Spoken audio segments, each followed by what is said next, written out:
quisiera traer sobre la iglesia una palabra. Si gusta, usted va a su Biblia, a su celular, a su iPad, donde usted tenga el acceso a la palabra, en Primera de Juan, capítulo 5, versículos 6 al 12. Primera de Juan, capítulo 5, versículos 6 al 12. Y vamos a hablar acerca del Espíritu, el testimonio del Espíritu Santo de Dios. Quisiera leer entonces sobre la base de Primera de Juan, capítulo 5, versículos 6 al 2. Dice así, está escrito: este es Jesucristo, que vino mediante agua y sangre, no mediante agua solamente, sino mediante agua y sangre. Y el Espíritu es el que da testimonio, porque el Espíritu es la verdad.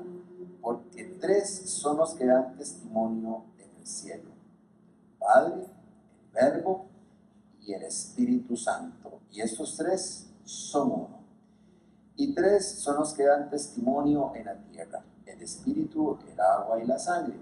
Y estos tres concuerdan. Si recibimos el testimonio de los hombres, mayor es el testimonio de Dios, porque este es el testimonio con que Dios ha testificado acerca de su Hijo. El que cree en el Hijo de Dios tiene el testimonio en sí mismo. El que no cree a Dios le ha hecho mentiroso, porque no ha creído en el testimonio que Dios ha dado acerca de su Hijo. Y este es el testimonio, que Dios nos ha dado vida eterna, y esta vida está en su Hijo. El que tiene al Hijo tiene la vida. El que no tiene al Hijo no tiene la vida.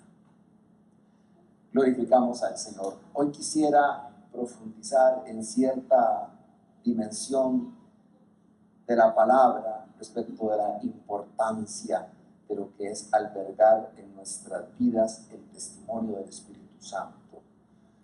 Jesús es nuestro Salvador personal. ¿Sabe usted que en el mundo se contabilizan 2.4 billones de cristianos? Pero ahí usted tiene que empezar a descolar, porque tenemos testigos de Jehová metidos ahí, mormones, católicos romanos, católicos ortodoxos rusos, etc. Si pudiéramos contar el número real de cuántos creyentes lavados por la sangre que han nacido de nuevo, ese número se reduce significativamente. He escuchado a un misionero hace tiempo hablar de que en el mundo se contabilizan quizás menos de 100 millones de personas que cumplen esos requisitos.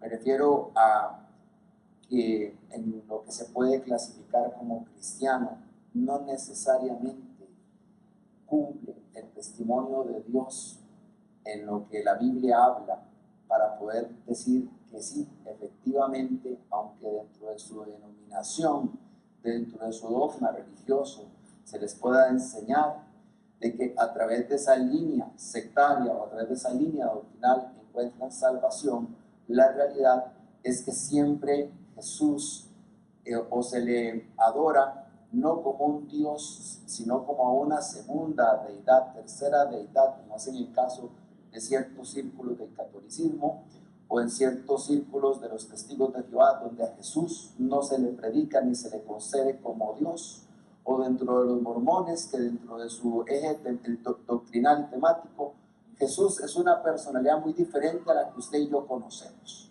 Y usted, yo creo que no necesito enseñarle, dentro de lo que es el dogma católico, quién es el Señor a los ojos del católico, que básicamente es desplazado a un segundo o tercer lugar, porque primeramente es el culto mariano. Hoy usted, que estamos creo 3 de agosto, puede ver lo que en cada nación de este mundo pasa con respecto al culto que a nivel nacional se da. No a Jesús, no hay que engañarse.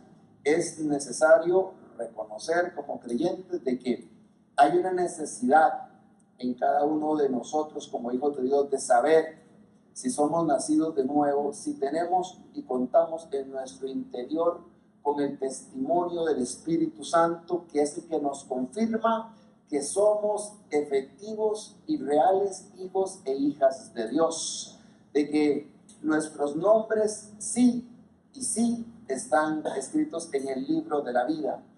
Y dice la palabra, como acabamos de leer, de que hay un proceso en cómo el testimonio del Espíritu Santo se da. Repasemos algunos elementos rápido para poder entrar en materia y poder profundizar en las aguas de la palabra. Dice que ese testimonio viene mediante agua y sangre. Esto representa y habla de que el agua es lo que limpia el ser exterior del hombre a través de figuras como la del bautismo.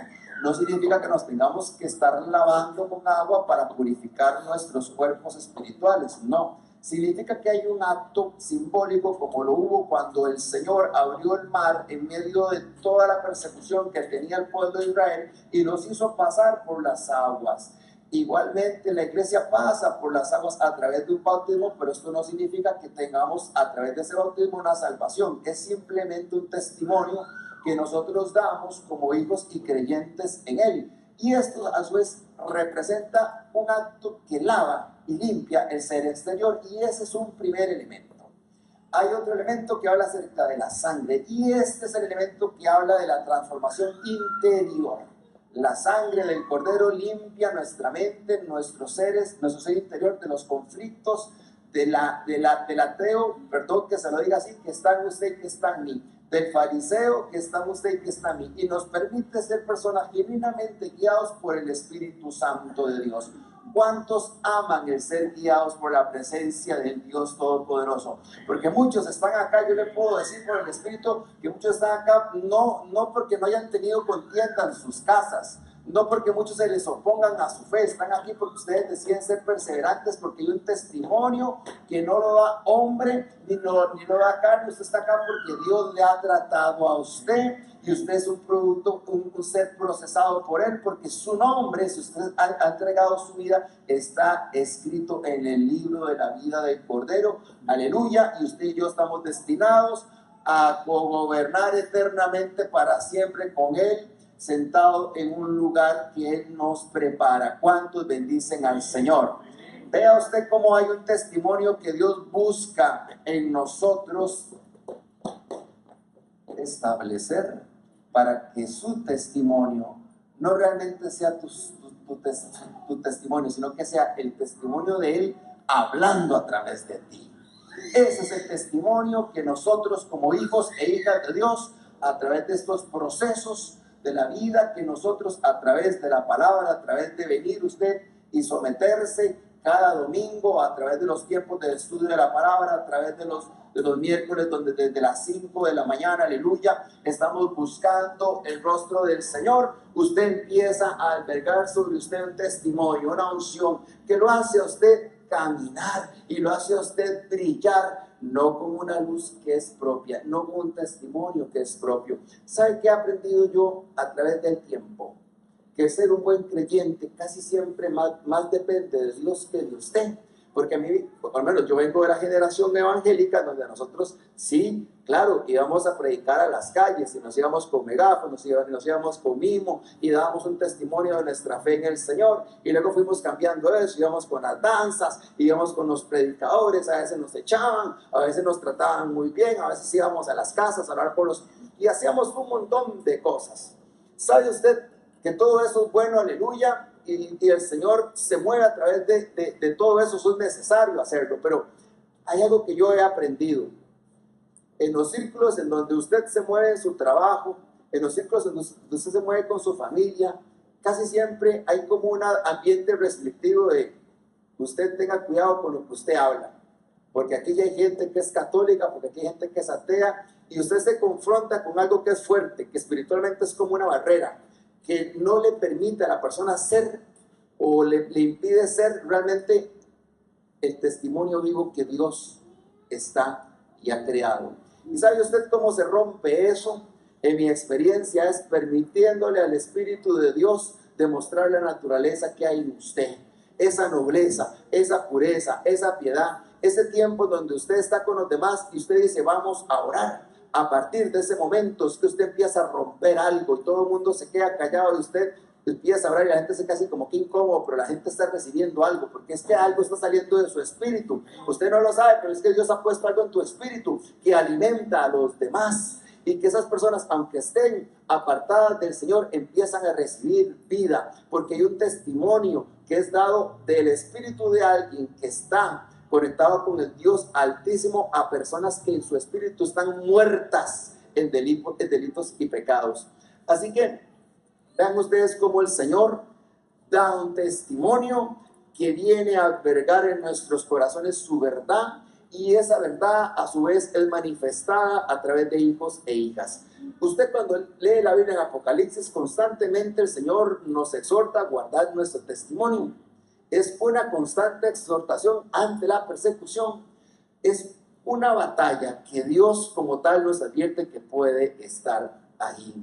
Y cuando usted ve en lo que a nivel del diccionario, la RAE, la Real Academia Española, define como testimonio, el testimonio es dar una confirmación acerca de una verdad.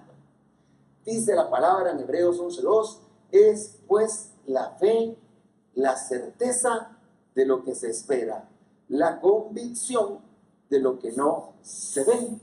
Es decir, por ahí también Pedro, hablando de la iglesia, dice, ustedes aman al Señor aún sin haberlo visto. Vea que ya Pedro, aunque siendo apóstol de la iglesia, habiendo pasado todos los procesos del Señor, él sabe que los nuevos creyentes, en su mayoría ya el Señor habiendo sido ascendido a los cielos, la mayoría de los creyentes a quienes ya se estaban formando o siendo parte de la iglesia, en realidad nunca habían visto físicamente al Señor. Pero igual con nosotros, nadie aquí ha visto físicamente al Señor, a no ser que Dios en un acto soberano se le presente en sueños o de alguna manera, pero eso es, digamos, no usual.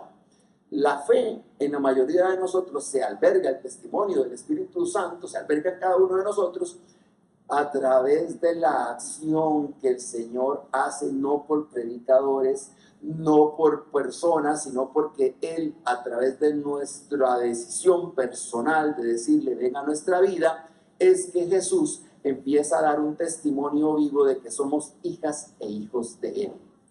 Amén. ¿Cuántos dan gloria al Señor? Así que tenemos un Señor y Salvador que es personal. En esta semana creo que el Señor ha tratado mucho mi corazón. Usted sabe que hay momentos en la vida en donde usted tiene menos responsabilidades. Y cuando usted tiene más responsabilidades, hay menos tiempo para orar. Y cuando estás con menos situaciones olvidadas, tienes más espacio para orar. Pero cuando estás en un momento donde todo te aprieta, hay unos espacios donde Dios te empieza a hablar que no lo hacía antes, ¿verdad? Entonces yo voy manejando en mi carro y yo no sé, el Espíritu de Dios ahí como que se mete conmigo, aleluya, y empieza a hacer esas reflexiones, ¿verdad? Donde todo el mundo va estresado a una presa, yo voy en una actitud de oración y voy dándole al Señor la gloria. Vea que, como dice esta hoja, que eso no dice le sale el viejo hombre, hay que mejor aprovecharlo para poder meterse en la presencia del Señor. Y fíjese que mucho de lo que el Señor me ha estado confrontando en el testimonio interno es, usted como persona, yo como persona, tenemos que aprender a depender solo de Él. Es necesario hacerlo así. En nuestra vida, por supuesto que hay una familia hermosa que nos apoya seguramente que usted tendrá a muchos y a muchos que le aman, pero la realidad de la vida del hombre no puede circundar alrededor de la felicidad de un hijo, hija, esposo, esposa, un buen trabajo, un buen carro, una buena casa, porque todas esas cosas son necesariamente temporales. Lo único que es eterno es la relación que usted y yo tenemos con aquel que vive y reina para siempre, que es Jesús el Señor. Es lo único que usted tiene en este momento en la vida que es eterno. Todo lo demás, donde estamos acá, todo esto tarde que temprano dejará de ser, porque así la misma Escritura lo promete. Así que tenemos entonces como consecuencia este testimonio. Pero yo quisiera andar a algo más profundo de lo que es la parte superficial de lo que nos habla quizás la Escritura, que es como la parte teórica. Cuando yo empecé a ser creyente, uno de los grandes conflictos y temores que al menos yo tenía en mi corazón era cómo hacía yo, siendo yo quien soy, capaz de poder agradar al Señor. ¿Cómo puedo yo, siendo una persona que sí ya había tomado la decisión por amarle y seguirle, que sí estaba en ese proceso de transformación y lo sigo estando, aleluya, para poder agradarle a Él con todas mis decisiones? Y sabe usted que ya hoy por hoy, yo debo confesarles que a mí me da mucho miedo hacer cosas en mi propia humanidad. Me da mucho miedo. Me da mucho miedo tomar decisiones precipitadas y decisiones ofuscadas o presionadas por los demás. Porque en mi caminar ya me he dado cuenta de los resultados de hacer las cosas así. Y cuando todo parece estar muy acomodado, porque usted sabe que la carne tiene una facultad de querer acomodar las cosas y casi hacerlas ver como que fueran de Dios. Usted sabe que eso, el ser humano tiene esa capacidad de que usted siente esa tranquilidad, aunque por algo usted algo le muerde, es el Espíritu Santo puyando, pero usted casi que siente la misma convicción de que usted está haciendo las cosas bien. ¿Y sabe usted qué significa esto? Que el ser humano tiene una capacidad en su propia humanidad de confundirse a sí mismo. Por eso es que hay tanta persona, tanta doctrina y tanta cosa en el mundo en donde usted puede ver un ritual cultico que no lleva a nada. Donde usted puede ver a personas caminando kilómetros sin que eso logre absolutamente nada en la economía del reino. Si usted no puede pensar que una persona va a caminar 100 kilómetros a adorar una imagen y que Dios eso lo va a ver como, ay, qué bueno. ¿Me entiende? Porque en su escritura, en su palabra, no está escrito ese tipo de sacrificios. No son de recibo. Y es como que usted en su casa quiera meter algo que simple y sencillamente usted sabe que no es acepto. Y entonces la puerta está cerrada. Ese tipo de sacrificios no son de recibo. Así que, ¿cómo hacemos para entonces honrar y vivir una vida digna de cara a lo que el Señor nos demanda? Yo he aprendido también de que es importante discernir quién da testimonio de Dios y quién no.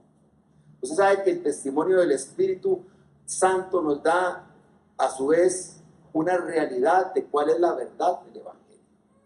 Usted es confrontado. Yo me acuerdo, yo siendo evangélico, en mi primera etapa de ser evangélico, que yo estaba tan confundido que a veces en mi familia se metía la gente a rozar rosarios o en la empresa donde estaba y yo me quedé ahí como apantallado. Ya luego aprendí a poner un orden y a no estar haciendo mezclas, que es lo que a la gente le gusta tanto hacer.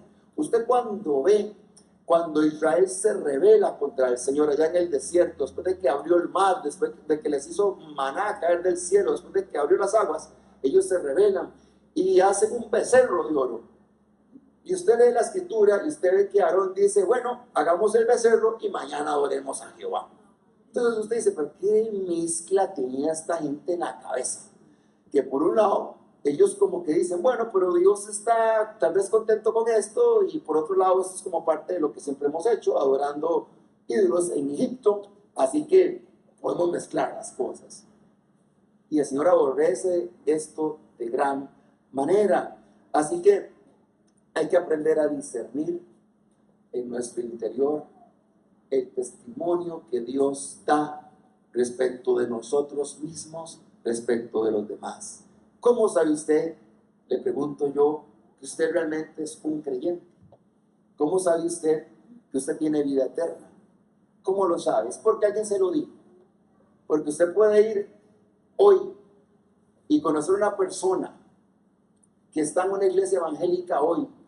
Mañana está caminando 24 y pico de kilómetros a darle una ofrenda a la Virgen. Dentro de unos años va a estar metido en una iglesia mormona poniéndose una camisa blanca y un pantalón negro. Y muchos años después estará repartiendo libritos de la atalaya a los demás. Y usted sabe, eso es el resultado del vacío del corazón en una persona. Y usted sabe que también el problema más grave no solamente es ese. El problema más grave es que esa persona no tiene revelación de dónde, quién es el Salvador de nuestras vidas. Solamente Jesús. Usted sabe que hay personas que andan siempre gravitando de iglesia en iglesia, viendo a ver dónde se acomodan, cómo se les acomoda la cosa.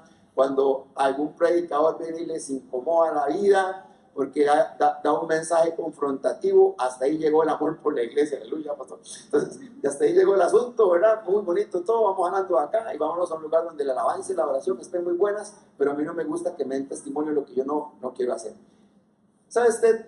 Escuchaba yo hace mucho tiempo un hombre de Dios decir: todo el mundo está dispuesto a seguir a Jesús hasta que usted le pide que deje lo que no está dispuesto a dejar. Ahí se acaba el cristiano, el que parece ser cristiano.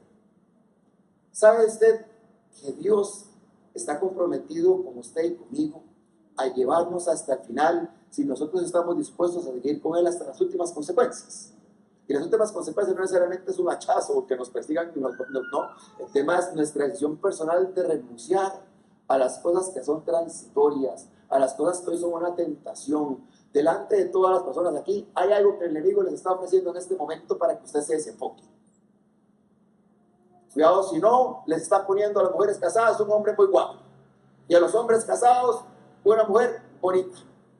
Cuidado, si no, se está presentando delante de usted el camino para estar eligiendo que esta carrera, que otra carrera, que otra carrera, que otra carrera. 400 carreras tiene usted y no es próspero, ni próspero. Porque al final no es más que un camino que si Dios no le da testimonio que pase por ahí, usted lo que se termina es perdiendo literalmente el tiempo. Y hay mucha gente que en este mundo está frustrada porque tiene ese montón de títulos y no prospera, porque la prosperidad no necesariamente viene de un título. Eso inclusive ya se reconoce científicamente. No es un asunto que dependa de nosotros. Así que hablamos de que este testimonio del Espíritu Santo cumple diferentes funciones. Número 1 es dar al creyente un testimonio interno de la verdad del Evangelio. Dios da testimonio de sí mismo. Él no necesita en primera instancia que usted y yo testifiquemos. Él da testimonio de sí mismo. Dice la Escritura que a través de las cosas naturales, Él da testimonio de que Él es Dios. Y por tanto, solo el necio, el ateo en su corazón dice: no hay Dios. Solo el creyente es capaz de entender cómo es que en el vientre de una mujer se pueden formar huesos y se pueden formar tejidos y se puede formar ahí vida. Las mujeres que son madres han tenido la dicha de sentir este milagro ser una realidad en ellas. Pero explíqueme científicamente cómo se hace eso. Así que dice la Biblia: solo el necio dice en su corazón: no hay Dios. Bendito sea el Señor por los bebés que están acá, porque nos recuerdan, a pesar de todo lo que se mueve hoy, de que sí hay un Dios dador de vida. El Señor da testimonio de sí mismo. Cuando Juan bautiza al Señor, en ese momento el Espíritu Santo desciende sobre el Señor en forma de paloma, dando testimonio: este es mi Hijo amado en quien yo tengo complacencia. De la misma manera, cuando Jesús se transfigura, el Señor da testimonio de Él, diciendo: este es mi Hijo amado, a Él oí. Usted está escuchando hoy la voz de Jesús, porque Él dijo, el Padre dijo: a Él escuchen. Número 3, este testimonio que recibimos acerca de la verdad del Evangelio no es para callarlo. Tenemos una obligación de extender el testimonio de vida que recibimos.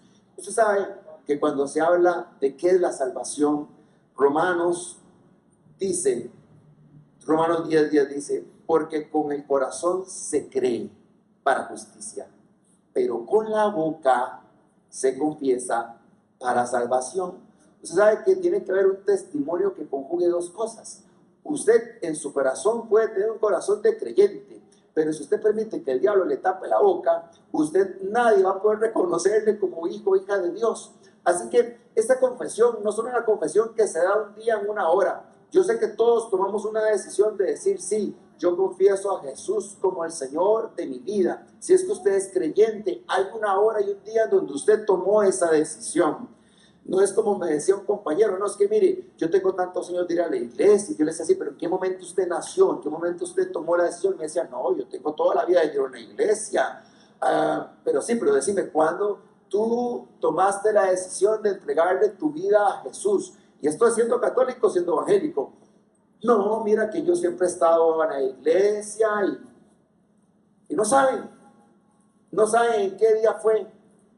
no saben en qué noche fue, no saben el lugar en el que sus vidas se rindió al Señor.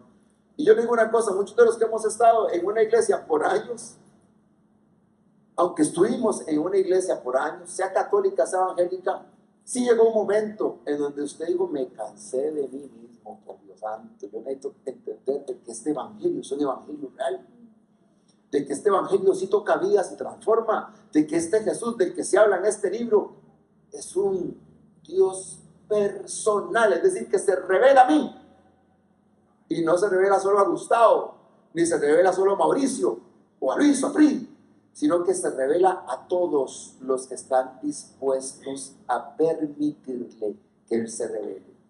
Aleluya. Qué hermoso que es este Salvador, porque no es un Salvador que está supeditado a cultos o a dogmas o a personas que creen ser los merecedores y poseedores de la verdad, sino que está a merced de los que están caídos, de los que son perseguidos, de los que están menospreciados. Y usted sabe que cuando hablamos del testimonio del Espíritu Santo acerca de la verdad del Evangelio, la verdad que el Evangelio no fue dado para los ricos y para los sabios de este mundo, fue dado, dice la palabra, para lo vil y despreciado del mundo. Así que algo tuvo que haber visto Dios, que en medio de todas las generaciones que pasan en esta tierra, te eligió a ti y me eligió a mí. Usted podría estar siendo ahorita el peor ateo del mundo. Podría estar aplaudiendo lo que pasa en París con esta porquería de woke y esta cuestión donde a cada quien le enseña que como que no nació hombre y ahora ponen a las mujeres a pelear contra hombres y a otros a nadar hombres contra mujeres. Será la demencia social que existe. Ya que esta generación que creyó, los que nada que van a definir el mundo, alguien decía, ayer hablamos un meme, pues yo no reíamos, pero les cuesta definir cuál es el sexo. O sea, nacieron hombres pero no se sienten hombres, nacieron mujeres pero no se sienten mujeres. ¿Para usted qué clase de confusión mental tiene el mundo? ¿Cuál falta de Dios y del testimonio del Dios viviente hay hoy? Aleluya, así que avanzamos. Tenemos también como consecuencia que este testimonio del Espíritu Santo da testimonio de que usted y yo somos legítimas y legítimos hijos de Dios. Y sabe usted, eso no significa que usted no se vaya a equivocar. Se lo adelanto. Porque durante muchos años, muchas personas fueron lastimadas de la iglesia porque fallaron, pecaron, cayeron y sintieron que nunca fueron hijas de Dios, y sí lo son. Usted sabe que hay una fase, al menos a mí me tocó vivirla, en donde yo entre más religioso me hacía, más juzgador de los demás me hacía. Usted sabe que a mí me gustaba porque yo nací en el Evangelio justo en el momento, o sea, el Señor me rescató a mí justo en el momento en que yo entré en la adolescencia. Usted sabe, en ese momento donde así, ¡pum!, las hormonas y todo el asunto, ¿verdad? Y el Señor me agarró y me salvó. Yo tuve esa dicha, esa gracia del Señor. Que yo tenía una muchacha que yo, amor, tápese los oídos, yo tenía una muchacha que yo le gustaba. Yo le gustaba, entonces ella me invitó a la iglesia de ella y yo empecé a ir porque yo decía, a mí no me gustaba tanto, ¿verdad? Pero yo decía, qué bonito está eso. Y yo ahí fui donde recibí al Señor. Y a partir de ahí, yo sinceramente fui un cristiano que renqué por años. Me costó meterme en este asunto por años, hasta que mi vida fue confrontada. Hubo hombres y mujeres del Señor enviados por Él para confrontar mi vida hipócrita, para confrontar mi vida de tinieblas. Porque aún yo estando en la iglesia, yo le puedo decir que mi vida no era transparente delante del Señor. Y usted sabe que algo que yo sé que el Espíritu Santo da testimonio es que todos los hijos e hijas de Dios, aun que estemos acá, nosotros nos tenemos que estar arrepintiendo constantemente. ¿Sabe usted que eso no es un asunto de que fue y pasó? Pablo habla del pecado que mora en mí, no el pecado que moró en mí. Ojalá fuera que moró en mí, porque dice, ya, yo soy perfecto, aleluya. Que venga aquí como Moisés, la unción, brillando todo.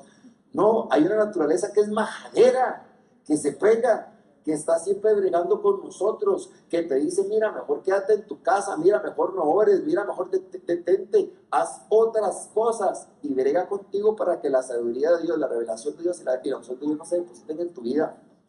Y usted sabe qué es lo que pasa. Véalo en lo natural.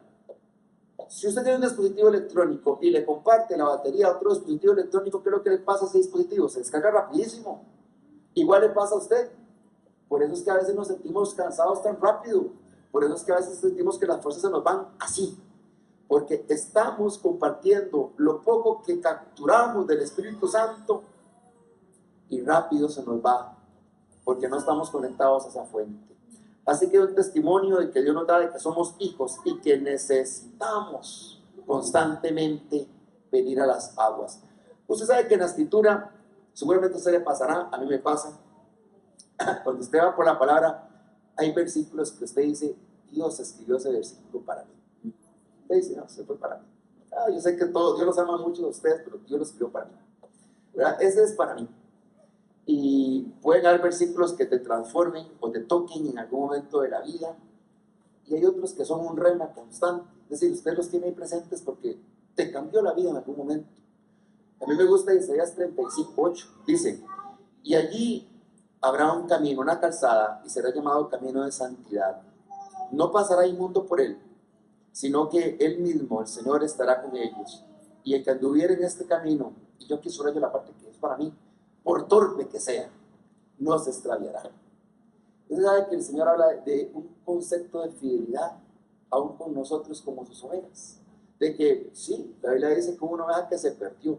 El problema conmigo es que yo me perdí y me metí en el redil y otra vez me volví a perder. Y el Señor tuvo que venir otra vez conmigo a rescatarme. O sea, yo tengo que ser sincero con ustedes, porque yo quiero que esto sea algo práctico para ustedes también.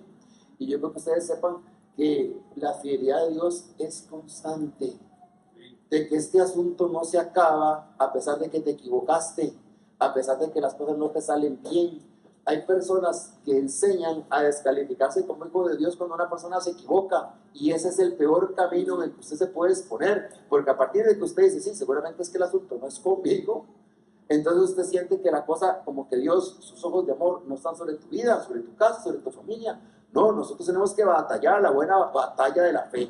Y sí, estamos peleando con una naturaleza que es traicionera, con una naturaleza que no se adapta aún a lo que Dios quiere para nosotros, pero ¿sabe qué? Hay un testimonio interno, hay un ser interior que Dios está formando en nosotros que nos permite conectarnos con la ciudadanía, con la identidad de Dios y permitir que en usted y en mí exista esa fragancia, exista ese aroma que viene de lo alto. Usted sabe que ese testimonio que usted da incomoda, porque usted huele espiritualmente, usted tiene una fragancia. Usted sabe que usted en lo natural, las mujeres se perfuman y los hombres nos ponemos nuestras colonias, y cuando usted se acerca y esa persona huele rico, díganme las mujeres, si no, qué agradable que es cuando se acercan a la par de un hombre y ese hombre tiene una buena fragancia. Y a nosotros los hombres nos pasa lo mismo. Usted se acerca a la mujer y esa mujer tiene un aroma elegante, rico, y dice, caramba, qué rico huele. Y no es un asunto de seducción ni de atracción, es un asunto de presencia. De que uno dice, caramba, esta persona, qué rico, qué huele. Y espiritualmente es lo mismo. Yo les explicaba que a veces cuando una persona viene y se presenta, puede venir con un saco elegante, una señora bella. Usted dice, caramba, qué presencia de mujer, qué presencia de hombre, pero por dentro, en su espíritu, la cosa está fea. Por eso es que Jesús le decía a los fariseos, ustedes por dentro se presentan hermosos, pero por fuera se presentan hermosos, pero por dentro están llenos de huesos, huelen a podredumbre, en otras palabras, están apestosos. Y usted sabe que la religión hace eso. El testimonio que Dios da a través de nuestras vidas es de una vida de transformación. Usted sabe que es algo hermoso ver que el Señor te transforma en alguien manso y humilde. Usted sabe que eso yo no lo tenía. Yo era muy, y a veces sigo siendo un poco peleón, pero Dios te hace manso. Que a veces a uno le hacen alguna injusticia. Hay un momento para pelear, sí, y batallar espiritualmente, pero hay un momento donde usted dice, al rato Dios me está librando de algo. Y usted aprende a ser manso. Ese testimonio Dios lo hace. Porque usted sabe que la presencia del Señor transforma nuestro ser.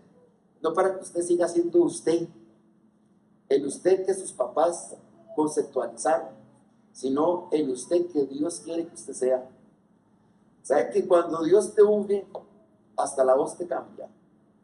Usted cambia, su rostro cambia, mi rostro cambió.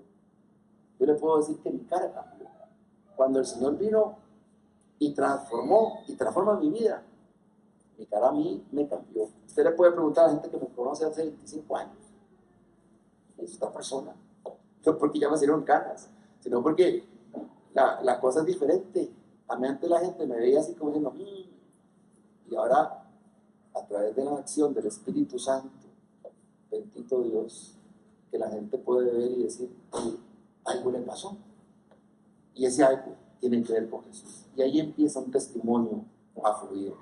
Número 3, el testimonio del Espíritu Santo nos advierte cuando estamos en un lugar de bendición y en un lugar de maldición.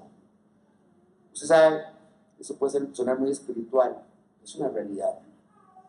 Hay lugares que para usted, para su vida, no representan bendición. Usted sabe que si usted se deja guiar por el Espíritu Santo, si usted es una verdadera hija, hijo de Dios, usted tiene que entender que hay personas a las que usted se tiene que alejar. Y eso es un asunto de usted con Dios. O sea que el asunto de la religión es muy fácil. Usted le dice, póngase un escapulario, haga esto, haga lo otro, y todo es como muy fácil, ¿no? Porque usted cumple un estándar de normas y de dogmas, y ya por eso usted se siente salvo y se siente santo. Pero la dirección del Espíritu Santo, para aquellos que son hijos e hijas de Dios, necesariamente tienen una confirmación de dependencia de Él. Y esta es una demanda que Dios pone sobre cada persona y es diferente. Usted tendrá una persona a la que Dios le había dicho, usted ahí no se vuelve a acercar. Si usted me ama, no se vuelva a acercar ahí. Porque esa persona le va a dañar a usted. ¿Y sabe qué es lo que pasa en el ser humano? Que como somos de carne y hueso, y nuestra naturaleza está expuesta a la tentación, viene el enemigo allá a venir, a veces a tocar la puerta. Lugares, personas de conflicto. Cuidado si no, viene el enemigo a decir, no, pues usted tiene que venir a ayudar. Hay que ayudarle. No es eso, no se deje confundir. Hay personas a las que Dios literalmente le va a mandar a usted que usted se distancie, sea obediente. Y hay lugares en la palabra, cuando usted va a la palabra, hay lugares que representan maldición y bendición. Háblele al pueblo de Israel de qué representa Egipto para ellos. Es un lugar de esclavitud, de muerte para los judíos. Y háblele a la iglesia de qué representa Roma para la iglesia. Un lugar de muerte y esclavitud para los cristianos. Punto. Entonces, hay lugares de bendición. Israel, aquella tierra donde el Señor le sacó de la esclavitud de Egipto, y aquel lugar donde fluye la leche y la miel. La iglesia, Jerusalén, donde nace en el aposento alto, viene el Espíritu del Señor y llena a la iglesia, y nace la iglesia. Un lugar de recuerdo donde nacimos como pueblo. Pero no todos los lugares. Usted sabe que, decía yo hace tiempo, en este mundo hay países que tienen los cielos abiertos y hay países que tienen los cielos cerrados. Es una realidad espiritual.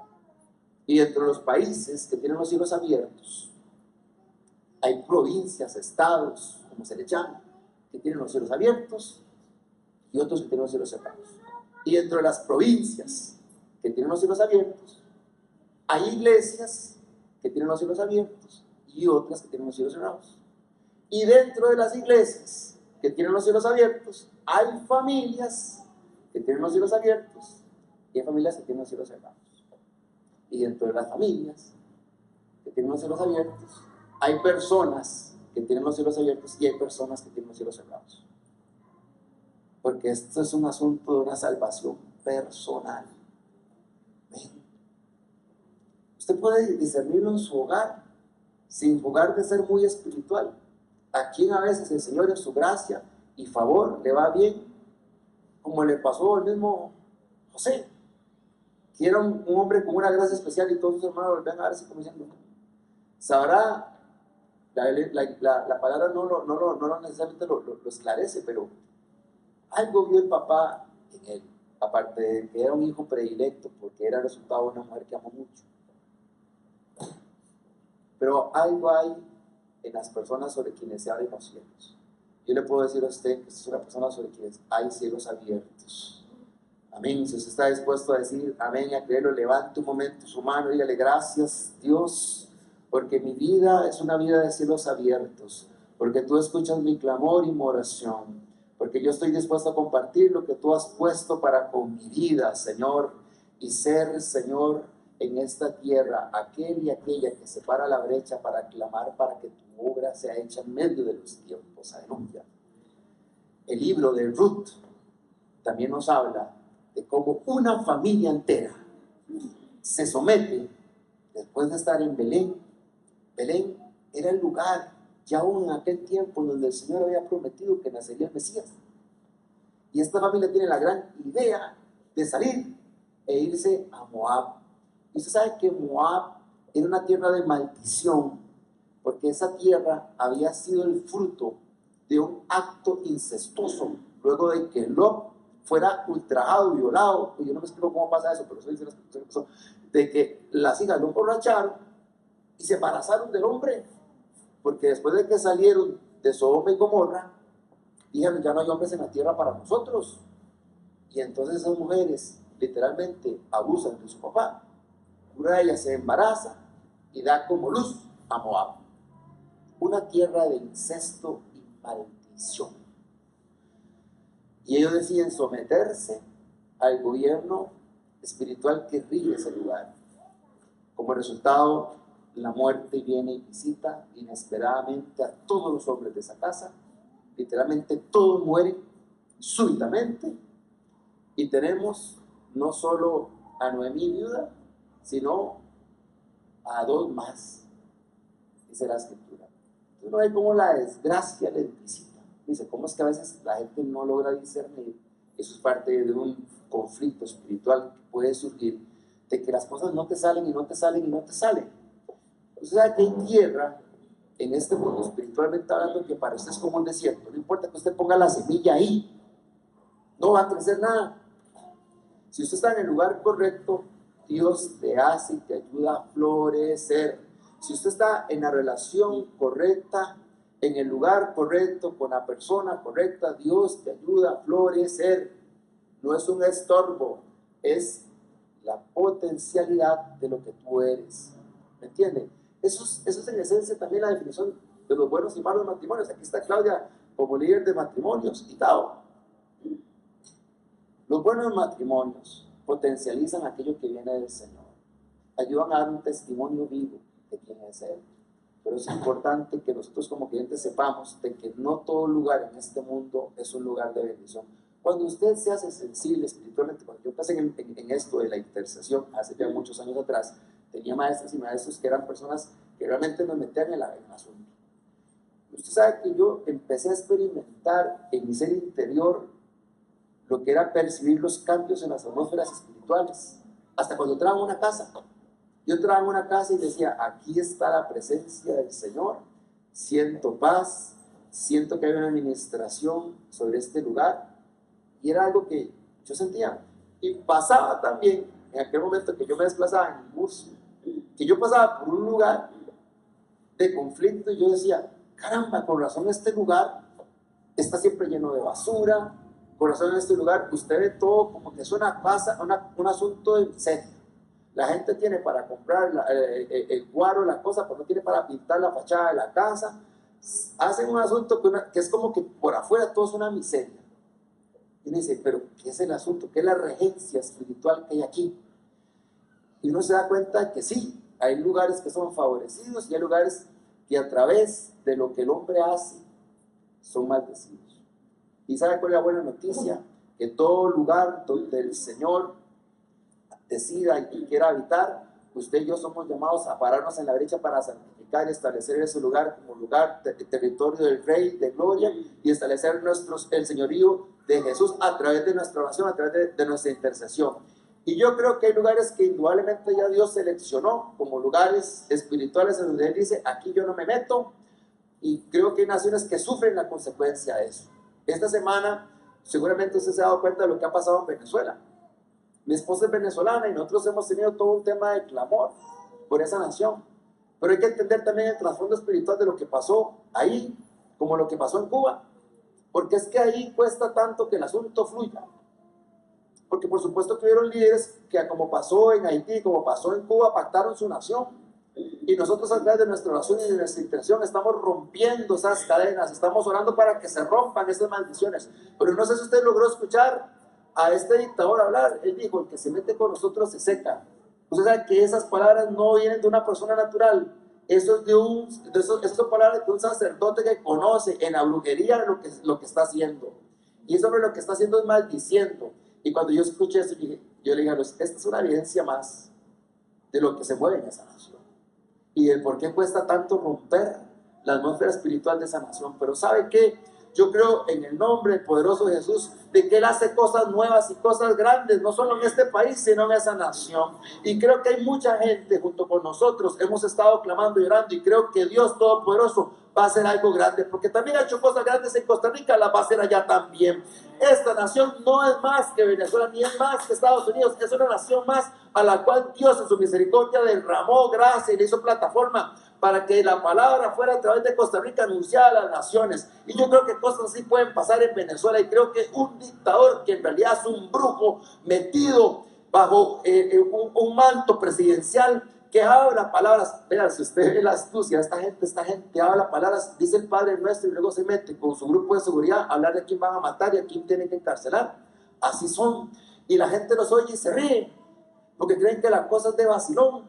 Pero esta gente, estos falsos regentes de territorios, nosotros a través de la oración los podemos desplegar, porque hay un dominio. Digo el Señor, yo os doy poder sobre toda fuerza del mal, y dice la palabra que aún las puertas del infierno no prevalecen contra la iglesia. Así que yo creo que nosotros en el poder, cuando usted se entona con lo que el Dios Todopoderoso quiere hacer hoy, usted no es indiferente ante el dolor, porque hay un testimonio que Dios da que te dice, ven, párate a la brecha, porque hay personas que sufren, hay personas en tu hogar, hay personas cerca de nosotros que necesitan del clamor de la oración. Yo quiero decirte algo con todo amor. Si tú eres una persona que tú no oras, pasas toda la semana y no oras, algo está mal en tu testimonio interno. Con todo el amor en el Señor, no seas egoísta. La salvación es una salvación que tiene que testificarse, y el testimonio se da a través de diferentes formas. Cuando usted ora por los demás, usted actúa en amor, y dice la Biblia que el amor para el reino lo es todo, que todas las cosas pasarán, los dones pasarán, todo pasará, pero el amor nunca dejará de ser, porque la fuerza que mueve el evangelio es el amor. Usted le habla a alguien porque se siente amor por esa persona, así le aborrezca a usted. Y sabe que eso es lo más hermoso del Señor. Es el Señor que no quiere la muerte del impío. Y quizás uno ve a un tipo como este y dice, Señor, ¿por qué le mandas un rayo? Está hablando. Oye, ya le cayó un rayo al tipo, ¿verdad? Sí, es cierto. Sí. Dice, pero tanto, como ellos que vacilan, ¿por qué tanto rayo que se desperdicia, Señor? ¿Qué la manda solo por allá? ¿Sí? Yo me imagino cuando usted hace injusticia, la gente muriendo en las calles. Yo voy a ser sincero, me dan ganas de orar así.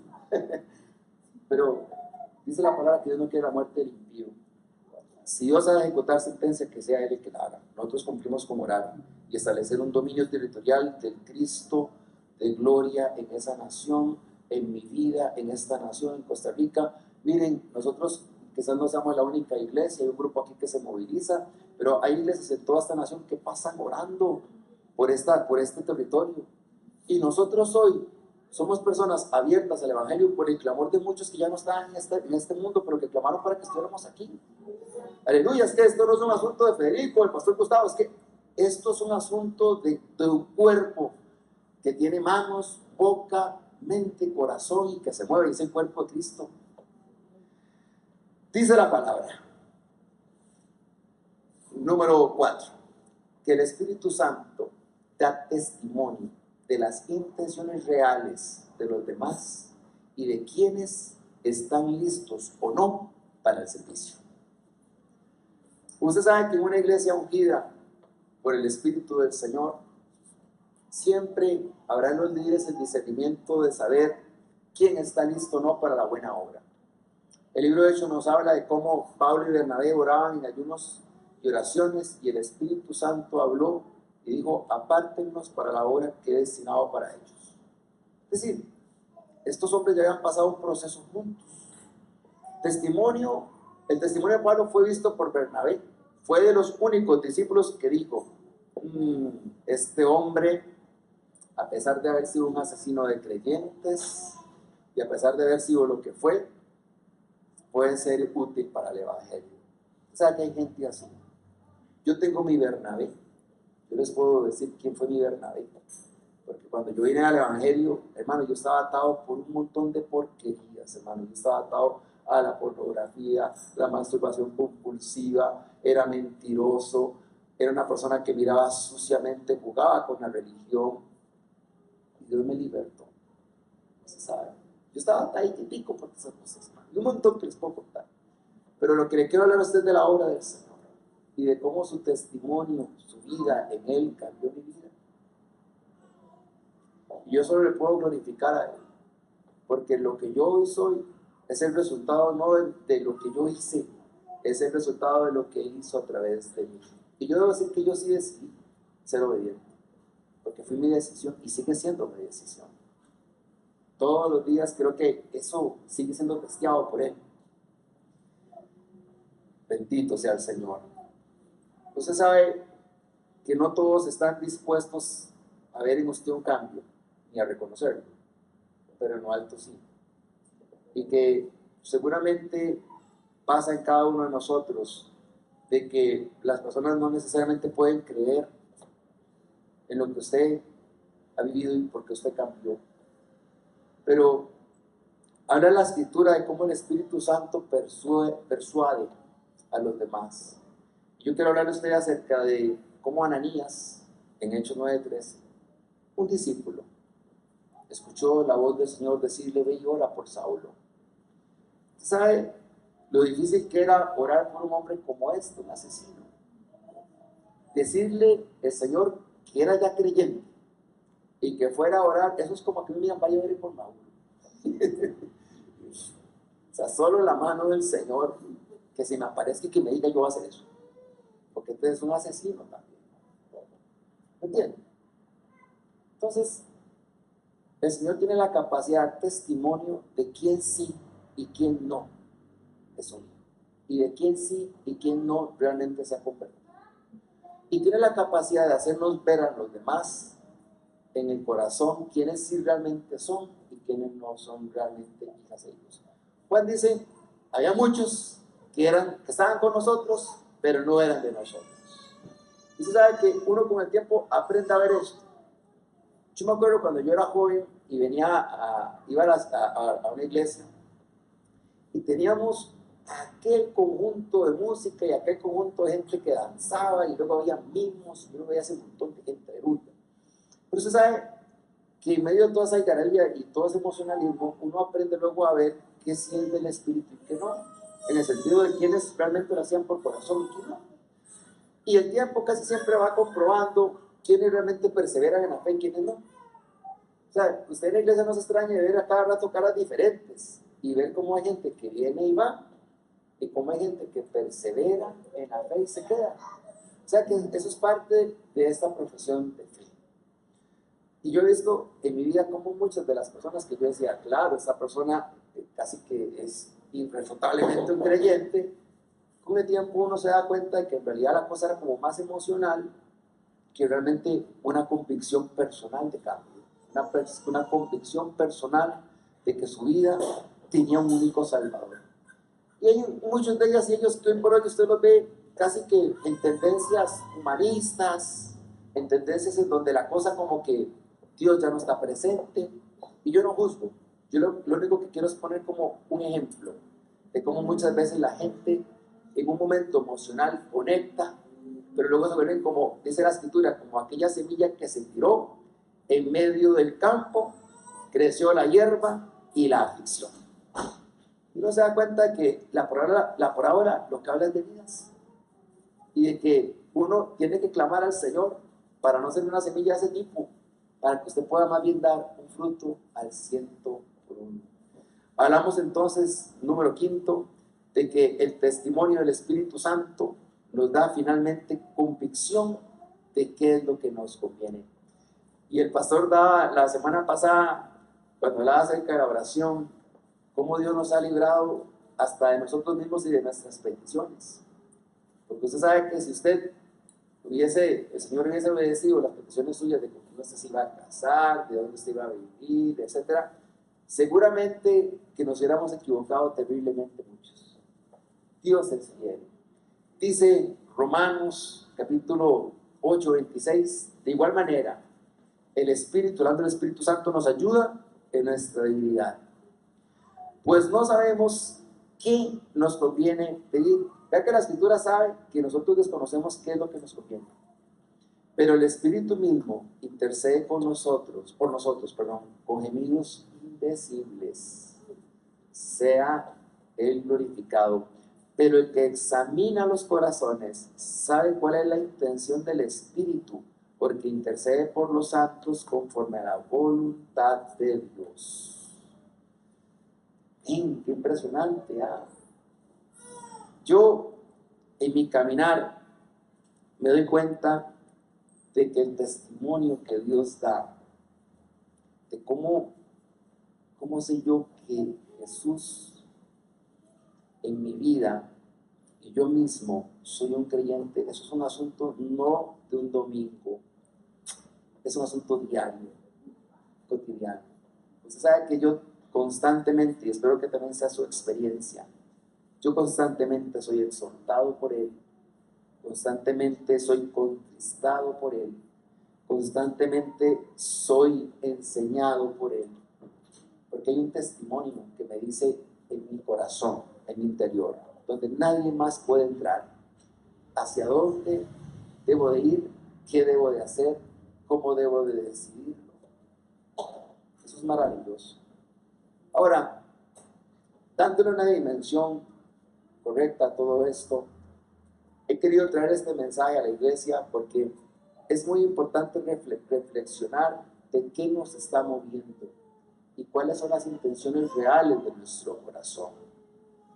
Identificar si muchas veces la fuente es el corazón propio del hombre o es la dirección propia de Dios. Así que yo le invito a usted a ponerse sobre sus pies si le es posible. Vamos a cerrar este mensaje en oración. Y yo quisiera orar por usted, si me permite, por acá el equipo de música estar un momento. Yo quisiera orar en esta mañana para que aquellos que están luchando en su interior, para que el Señor transforme su vida, hable a su interior. Usted dice, Federico, mire, muy bonito todo lo que usted ha hablado, pero yo realmente no siento esa comunión con Jesús. Yo realmente no siento que Él esté en mi interior hablando ni diciendo nada. Y ahorita yo no sé qué hacer.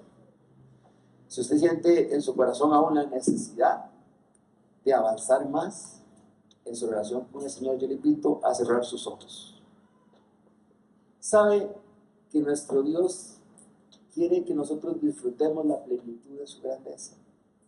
Él quiere que tú disfrutes y que sepas el sentido de cuál es el gozo de Jehová. No estamos aquí para celebrarle un funeral a nadie, sino para venir a hacer fiesta al Rey de Gloria. Padre eterno, exaltado seas, Señor. Nosotros hoy queremos, como tus hijos e hijas, Señor, bendecirte primeramente, darte la gloria y la honra a ti, amado nuestro, y decirte, Señor, hoy queremos escuchar tu voz. Hoy quiero, Señor, que tú abras mis oídos espirituales y que me ayudes a escucharte, Señor. Cansada estoy de una vida, Señor, distante de ti. Quiero una vez más volver a tus brazos. Si usted es creyente por muchos años, si usted ha sido una persona fiel para con el Señor, pero te sientes cansada, cansado, este es un día para ti. Es un día para que Él te toque y para que vuelvas una vez más a los brazos de amor de Él. No permitas que tu propio ser te engañe. Él te ha traído hoy aquí para recordarte cuánto te ama y cuánto desea una vez más dar testimonio de ese amor por ti. Lo primero es dar ese amor, ese testimonio de amor por ti. Hoy los brazos de Él están abiertos a ti. Su amor está sobre cada uno de los aquí presentes. Alabado y exaltado seas. Y si en el corazón hay una sensación interna como de Señor, perdóname porque no lo logré. Me esforcé tanto, pero no lo logré. No siento que lo esté logrando, Señor. Y batallas con ese sentimiento de parte del Señor. Hay una palabra hoy para ti, para animarte y decirte: ven a mí, que yo te amo. Ven a mí, que yo soy el que apruebo y el que afino. Ven a mí, porque aunque las voces del hombre, el testimonio del hombre busquen descalificar aquello que yo amo, yo afirmo aquello en lo que yo, como Padre, he constituido mi identidad en ti como hija e hijo. Alabado y exaltado seas, Señor, y glorificado seas. Y hay muchas y muchos también en esta casa espiritual que están transitando de una vida, como dice la Escritura, de ser niños espirituales a ser adolescentes. Y hay otros que pasan de ser adolescentes a ser personas ya maduras en la fe. Y usted ha sentido una incomodidad interior de que usted como que tiene que cambiar, como que hay algo que tiene que romperse, como que hay algo que hay que avanzar más. Este es un día para recordarte que sí, es esa hora la que está pasando en ti, que no es tu corazón solamente el que te habla, sino que hay un testimonio del Espíritu Santo que te dice: yo te estoy transformando, yo te estoy haciendo crecer, yo te estoy consintiendo y también te estoy fortaleciendo y estoy formando en ti el carácter que yo quiero formar. Aleluya. Así que